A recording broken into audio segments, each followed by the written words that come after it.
Jonathan Holder lifts the leg, the 3-2 pitch, outside corner, called strike 3! A combined no-hitter for the Trenton Thunder! And for just the second time in franchise history, a 9-inning no-hitter here in Trenton. The first 8 innings were from Ronald Herrera, the 20-year-old. And the 22-year-old Holder slams the door on a 4-0 victory and a 9-inning no-hitter.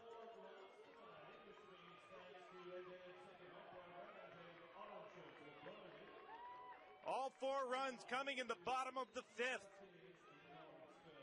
The first 6 reached, and that was all that was needed tonight. The last time and the only time that the Trenton Thunder have thrown a 9-inning no-hitter. August 9th, 2006, it was a solo effort by Tyler Clippard.